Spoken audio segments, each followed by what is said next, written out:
Hey guys, this is Larry, and this is part 2 of frequently asked questions on plate compactors. All right, so the first question we had is, what kind of accessories can we put on plate compactors? So if you haven't used a plate compactor before, then you'll find out soon, but they're very heavy, and that's important. They need to be heavy so they can do their compacting.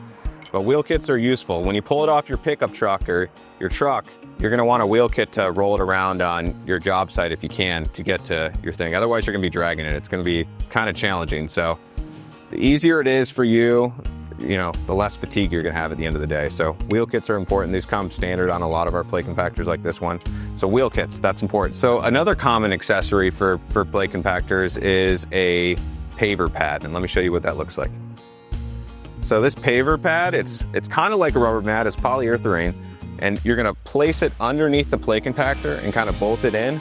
And this is gonna take some of that vibration shock off of the plate compactor while at the same time doing steady vibration. So instead of like individual, it's gonna compact your bricks that you're doing for your project. So it leaves a really clean finish and you're not gonna crack bricks.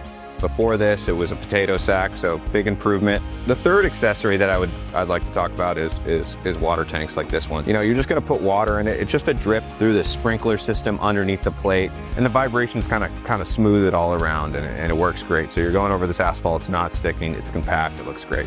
Those are the 3 accessories. So moving on to some other calls we get on plate compactors. What kind of maintenance do we need to do? So when it comes to maintenance, it's all about the engine really with these plate compactors. You gotta change the oil. That's kind of the number one thing. And you gotta make sure you put good gas in.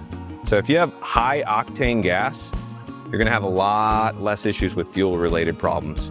One of the great things about Honda engines and some of the engines we use on these Tomahawk plate compactors is that there's a low oil sensor.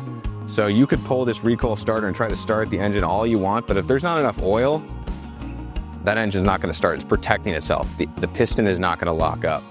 So that's one of the great things about some of these engines right here, but you're just adding a 10W30 oil every 50 hours. You're gonna change your air filter right here, and you're gonna make sure you put good gas in, and that is gonna take care of 95% of your problems. Occasionally, you'll have a belt.